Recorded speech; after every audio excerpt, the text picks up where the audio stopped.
कि गौ सेवा से बहुत जल्दी शरीर पवित्र होता है, हृदय भी पवित्र होता है और गोविंद भी प्रसन्न होते हैं। यदि गाय घर में पाली जाए या गौशाला खोली जाए और गौओं की सेवा की जाए, जिनके पास अर्थ है, भाव है। भगवान स्वयं श्री कृष्णचंद्र जी ने गौ सेवा स्वीकार की, गौ में चराई। गौओं की परिक्रमा करने से, जैसे आप प्रभु के बिहारी जी के मंदिर की 4 परिक्रमा करें तो जो फल आपको मिलेगा, वही गाय की 4 परिक्रमा कर ले तो आपको प्राप्त हो जाएगा। गौ की प्रदक्षिणा से, गावः प्रदक्षिणी कार्यावंदनीया ही नित्यशः, जो रोज गाय को प्रणाम करता है और गाय की प्रदक्षिणा करता है तो भगवत प्रदक्षिणा का उसे फल प्राप्त होता है। यदि घर में गाय बंधी है और भूखी है और प्यासी है तो तुम्हारे सारे पुण्य नष्ट हो जाएंगे। गाय के गोबर से जहां लेपा जाता है, वहां जिस देवता का आवाहन करोगे वही देवता आकर विराजमान हो जाएगा। गौएं जहां विराजमान रहती, गौशाला में भजन करे तो कई गुना बढ़कर के प्राप्त होता है। जहां गौएं विराजमान होती हैं वो बड़ा पवित्र दिव्य तीर्थ स्थल माना जाता है। अपवित्र भूमि में भी यदि गाय के गोबर का लेप कर दिया जाए तो परम पवित्र मानी जाती है। गाय बहुत पवित्र, जहां वो बैठती है, जहां वो मूत्र त्याग करती, गोबर त्याग करती, वो स्थान तीर्थ तुल्य पवित्र माना जाता है। कितना भी बड़ा पापी हो, अगर पंचगव्य पिलाया जाए तो वो वैदिक मंत्रों को स्वीकार करने लायक हो जाता है, पवित्र हो जाता है। पंचगव्य में 5 चीजें गाय की होती है: गाय का मूत्र, गाय का गोबर, गाय का दूध, गाय का दही और गाय का घी। ये 5 मिलाकर पंचगव्य पिलाया गया था।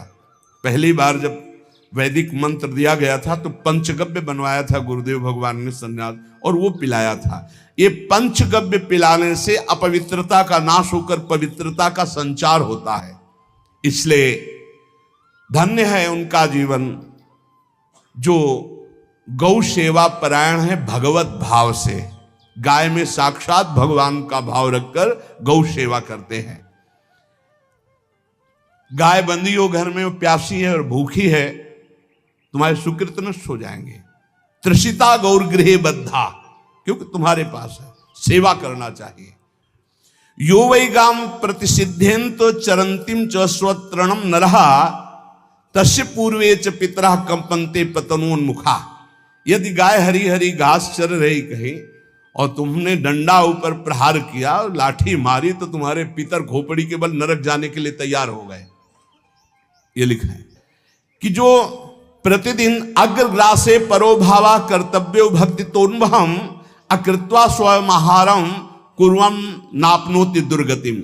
जे ही तुम्हारे गृहस्थ में, घरों में पहले होता था, अब तो भगवान जाने, जे ही पहली रोटी तवा में गई तो वो निकाल करके पक्की रखी जाती थी गौग्रास के लिए, पहला रसोई में।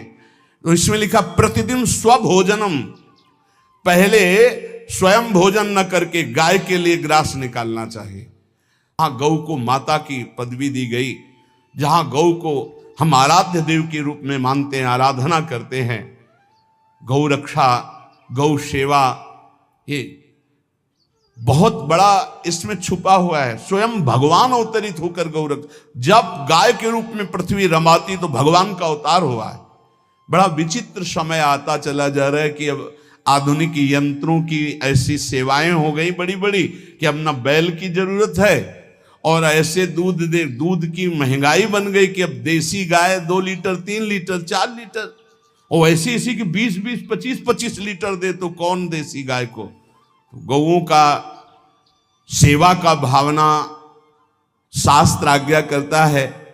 जो प्रतिदिन गौग्रास निकालता है, अर्पित करता है, तो उसको अग्निहोत्र करने का फल मिलता है, उसके पितरों को तृप्ति मिलती है और समस्त देवताओं के पूजन का फल मिल जाता है जो गौग्रास निकाल। जिनके पास अर्थव्यवस्था, जो गृहस्थ धर्म में है या जिनके पास अर्थ है, कुछ रोज 1 रुपया निकालो। हम कह रहे रोज निकालो तो महीने में 30 रुपया होते। 30 रुपया में एक गाय को हरी घास तो एक टाइम पवा ही सकते हो ना। बहुत नहीं है तो 1-1 रुपया निकाल के अगर एक गाय को चारा दोगे तो एक बार का भोजन तो हो ही सकता है। 30 रुपया में हरी घास जाकर के उसके दावा एक बार तो पवा दोगे ना। अग्रग्रासे परोभावा कर्तव्य भक्तितोन, हम भक्ति पूर्वक गाय को एक ग्रास भोजन में 1 रोटी तो निकालना चाहिए गाय के लिए, ऐसा शास्त्र आज्ञा कहता है। जो ऐसा करता है तो अकृत्वा स्वयमाहारम कुर्वन् नाप्नोति दुर्गतिम, अपने आहार से 1 रोटी निकालकर गाय को देता है और स्वयं 3 रोटी भले पाले 1 रोटी गाय को दे दी तो बोले उसकी दुर्गति नहीं होगी, अर्थात उसके अंदर भाव बढ़ता चला जाएगा, वो भगवान की भक्ति में होगी। जो सदैव गौ सेवा करता है, उसके डांस मच्छर हटाता है, स्नान कराता है, पीठ में हाथ फेरता है, उसके पूर्वज जो पितर होते हैं वो नाच पड़ते हैं, उनका मंगल होना शुरू हो जाता है कि हमारे वंश में गौ सेवक पैदा हुआ, बड़ा भाग्यवान है और वो गौ के द्वारा हमें तार देगा, ऐसा भाव। गौ सेवा हमारे सनातन धर्म में बहुत बड़ा स्थान गौ सेवा का। तो मूर्ख मनुष्य जैसे अब गाय दूध नहीं दे रही, मार डंडे डंडे मार रहे हैं, इंजेक्शन लगा रहे हैं, ऐसे वैसे कर रहे हैं, उसको ताड़ना दे रहे हैं। तो बोले जो मूढ़ बुद्धि मूर्ख मनुष्य यो वही ताड़ते यष्ट्याधेनुम मर्त्यो विमूढ़धि, वो गाय को लाठी से मारता है, डंडे से मारता है, हाथों से मारता है तो धर्मराजस्य नगरेशा याति करवर्जिताहा, धर्मराज जी पहले अपने नरक में ले जा करके उसके कहते थोड़े थोड़े तिल तिल करके पहले इसके हाथ काटो, मरना है नहीं वहां, अब आराम आराम से थोड़े थोड़े पहले हाथ वर्जिताहा, इन्हीं हाथों से गाय को मारा था ना, तो ऐसे थोड़ा थोड़ा काटा जाता है उसके हाथ। गौ सेवा का धन सिर्फ गौ सेवा में ही लगना चाहिए।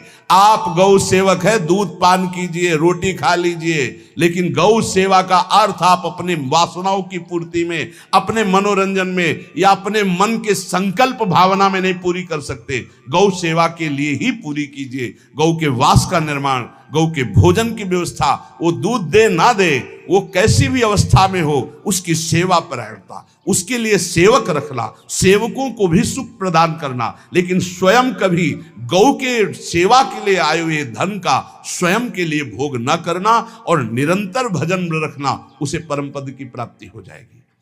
जो गौ के शरीर को स्नान कराता है, गौ के शरीर को कीट आदि से, मच्छर आदि से रक्षा करता है और खूब अच्छा अच्छा पदार्थ गौ को, केवल दूध के लोभ से नहीं, ये हम गौ सेवा की बात कर रहे हैं, ये कि नहीं वहां 10 लीटर दूध देती तो हाथ फेरो, जब दूध नहीं देती है तो चारा भी ठीक से नहीं दे रहे और उसके ये स्वार्थी हो, गौ सेवा का बात नहीं, वो दूध का लोभी केवल व्यापार की बात करता है। गौ सेवा का तात्पर्य है गौ सेवा केवल, खूब बछड़े को पिला दिया प्रसाद रूप से, जो दूध मिला उसका अपने सेवन की, वो बात तो अलग है।